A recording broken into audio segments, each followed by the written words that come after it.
उलमाए कराम का हुकूमत से मदारिस का मौजूदा निज़ाम बरकरार रखने का मुतालिबा। मदारिस की रजिस्ट्रेशन और इस्लाहात पर इस्लामाबाद में कॉन्फ्रेंस। करारदाद मुतफ़िका तौर पर मंजूर। कहा, रजिस्ट्रेशन के हुकूमती निज़ाम को किसी सूरत ख़त्म न किया जाए। मदारिस को निज़ाम तालीम से ही वाबस्ता रखा जाए। हुकूमत को किसी भी किस्म के दबाव में नहीं आना चाहिए। मौजूदा निज़ाम को तब्दील करने की कोई कोशिश काबिल कबूल नहीं होगी। किसी भी किस्म की कानून साजी के लिए मदारिस के कायदीन से मुशावरत की जाए। मौलाना फजलुर रहमान ने कहा, रियासत से तसादुम नहीं, मदारिस की रजिस्ट्रेशन चाहते हैं। हम कानून की बात कर रहे हैं। हुकूमत इसको सियासी अखाड़ा न बनाए। उलमा को तकसीम करने की साजिश की जा रही है। पहले तमाम चीज़ें इत्तफाक़ राय से हुई, अब क्यों मुतनाज़े बनाया जा रहा है। मुफ्ती तकी उस्मानी के कहने पर आइंदा के लाहे अमल का ऐलान मुअख्खर किया। वज़ीर इत्तलात अता तारड़ ने कहा, मौलाना फजलुर रहमान काबिल एहतराम हैं, उनकी तजावीज़ भी सुनेंगे। रजिस्ट्रेशन का मकसद मदारिस को कौमी धारे में लाना था। मदारिस बिल पर पेचीदगियों की वजह से कानूनी शक्ल इख्तियार नहीं कर सका। वज़ीर तालीम खालिद मकबूल सिद्दीकी ने कहा, इस्लाहात पर किसी सियासी दबाव में नहीं आएंगे। मदारिस मसला नहीं, हमारे लिए हौसला हैं। फौजी अदालतों को मुकदमात का फैसला सुनाने की इजाज़त देने की हुकूमती इस्तदा मुस्तरद। जस्टिस मुसरत हिलाली ने कहा, इजाज़त देने का मतलब फौजी अदालतों का इख्तियार तस्लीम करना होगा। 26वीं आईनी तरमीम के फैसले तक फौजी अदालतों का केस मौखर करने की दरख्वास्त खारिज। आईनी बेंच ने दरख्वास्त गुजार साबिक चीफ जस्टिस जवाद एस खाजा को 20,000 रुपये जुर्माना कर दिया।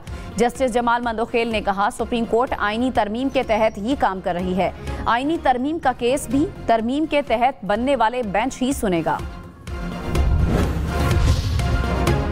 बुशरा बीबी एहतसाब अदालत में पेश। वारंट गिरफ्तारी मनसूख। बानी पीटीआई और बुशरा बीबी के खिलाफ 190 मिलियन पाउंड रेफरेंस की अडियाला जेल में समाअत। मुल्जिमान ने 342 के सवालनामों के जवाब जमा करवा दिए। रेफरेंस की समाअत 12 दिसंबर तक मुलतवी।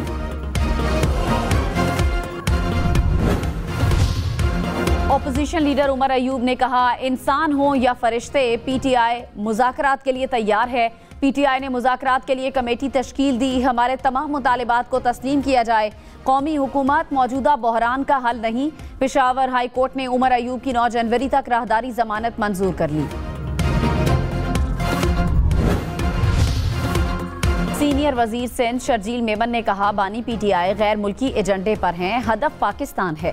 फाइनल कॉल के बाद सिविल नाफरमानी की तहरीक की बात भी किसी के कहने पर की होगी।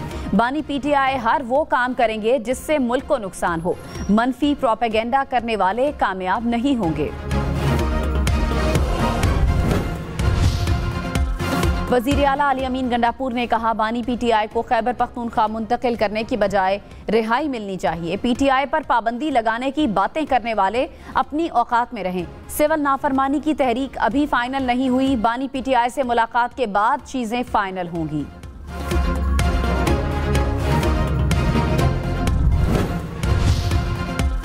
आदिल बाज़ई को डी सीट करने का इलेक्शन कमीशन का फैसला मुअत्तल। सुप्रीम कोर्ट का इलेक्शन कमीशन समेत तमाम फरीक़ैन को नोटिस। वकील का मखसूस नशिस्तों से मुतालिक फैसले का हवाला। जस्टिस मंसूर अली शाह ने कहा, क्या आप वाकई मखसूस नशिस्तों के फैसले पर इन्हिसार करना चाहते हैं। जस्टिस अकील अब्बासी ने कहा, अब तो वो कहते हैं तरमीम भी आ चुकी। केस की समाअत 12 दिसंबर तक मुलतवी। आदिल बाज़ई को पार्टी पॉलिसी से इनहराफ पर नून लीग की दरख्वास्त पर डी सीट किया गया था।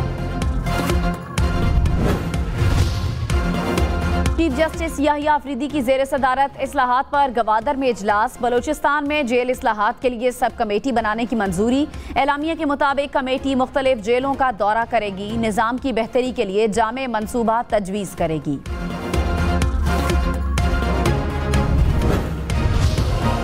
मदारिस बिल पर इत्तफाक़ राय का मिशन। वज़ीर दाखिला मोहसिन नकवी की जामिया अशराफिया लाहौर में मौलाना फजलुर रहीम अशरफी और दीगर अकाबरीन से मुलाकात। मदारिस के बिल पर तबादला ख्याल। मौलाना फजल रहीम अशरफी ने कहा, मदारिस के मामलात पर सियासत नहीं होनी चाहिए। पंजाब में भी विफाक की तर्ज पर मदारिस महकमा तालीम के मातहत होने चाहिए।